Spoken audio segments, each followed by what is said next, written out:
গাড়ি বিক্রি প্রতারণা কাণ্ডে চাঞ্চল্যকর মোড়। ফাইন্যান্সের গাড়ি ভাড়া দেওয়ার নামে যে অভিযোগ দায়ের করা হয়েছিল সেই মামলার মূল অভিযুক্ত আসলে অভিযোগকারী নিজেই। গ্রেপ্তার হয়েছে জালালপুর গ্রামের দিদারুল ইসলাম চৌধুরী। পুলিশ সূত্রে জানা গিয়েছে দিদারুল ভুয়ো কাগজপত্র ব্যবহার করে ফাইন্যান্স ক্লিয়ার দেখিয়ে নিজের গাড়িগুলো অন্যত্র বিক্রি করেছিল। প্রথমে মাসিক ভাড়ার প্রলোভন দেখিয়ে চক্রটি সাজালেও শেষমেশ আসল নাটকের পর্দা ফাঁস করে পুলিশ।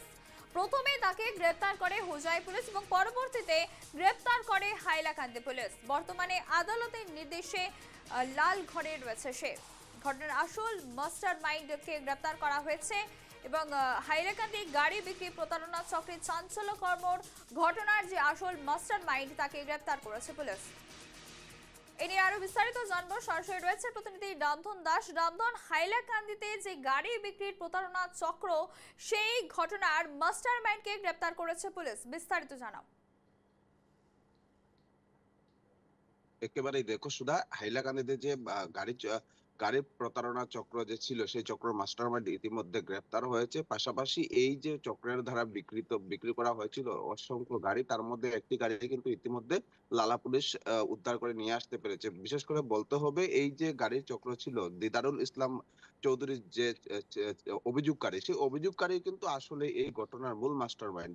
সে কিন্তু প্রথমে রীতিমতো তার যে পার্টনার ছিল, এই চক্রের যে তার পার্টনার ছিল, পার্টনারের দুজনের বিরুদ্ধে সে এফআইআর করে এবং সে এফআইআর করে যে তারা নাকি এই চক্র বানিয়ে তারা অর্থ আত্মসাৎ করছে, ভুয়ো ফাইন্যান্স ক্লিয়ারেন্স সার্টিফিকেট তারা বের করে তারা এভাবে গাড়ি বিক্রি করছে। কিন্তু পরবর্তীতে পুলিশ যখন তদন্ত নামতে পারে, দেখতে পারে যে যে মূল অভিযোগকারী, সেই অভিযোগকারী হচ্ছে এই কাণ্ডের মূল মাস্টারমাইন্ড। সেই এই চক্র বানিয়েছে, সেই বিভিন্ন জায়গায় এই ধরনের ফাইন্যান্স ক্লিয়ারেন্স সার্টিফিকেট বানিয়ে গাড়ি বিক্রি করত এবং তাকে কিন্তু শেষ মুহূর্তে হুজাই পুলিশ আটক করে। পরবর্তীতে হাইলাকান্দি পুলিশ তাকে আবার আটক করে। এবার তাকে কিন্তু হাইলাকান্দি আদালতের নির্দেশে তাকে জেল হেফাজতে যেতে হয়েছে। বলতে হবে, এই যে প্রতারণার চক্র রয়েছে, এই চক্র কিন্তু দীর্ঘদিন ধরে হাইলাকান্দির বিভিন্ন অঞ্চলে এমন ভাবে প্রতারণার ফাঁদ ফেলেছিল, কিন্তু আজকের দিনে এই যে প্রতারক চক্র ছিল, এই প্রতারক চক্র একেবারে কিন্তু পুলিশের জালে এসে গেছে।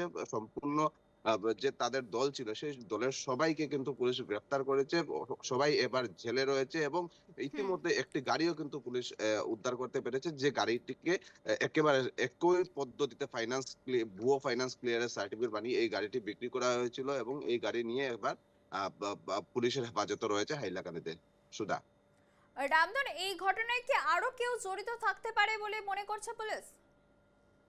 দেখো, পুলিশ এখনো যদিও এরা তিনজনকে আটক করেছে, তিনজনের বিরুদ্ধে ব্যবস্থা গ্রহণ করেছে। এর পাশাপাশি কিন্তু হাইলাকান্দি পুলিশ এই চক্রের অন্য কোনো জড়িত রয়েছে কিনা সেদিক দিয়েও নজর রাখছে। তারা কিন্তু এক ধরনের তদন্ত চালিয়ে যাচ্ছে। সুধা, ধন্যবাদ রামধন।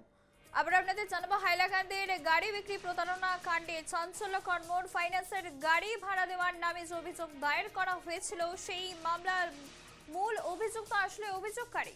এমনই চাঞ্চল্যকর ঘটনা সামনে এসেছে।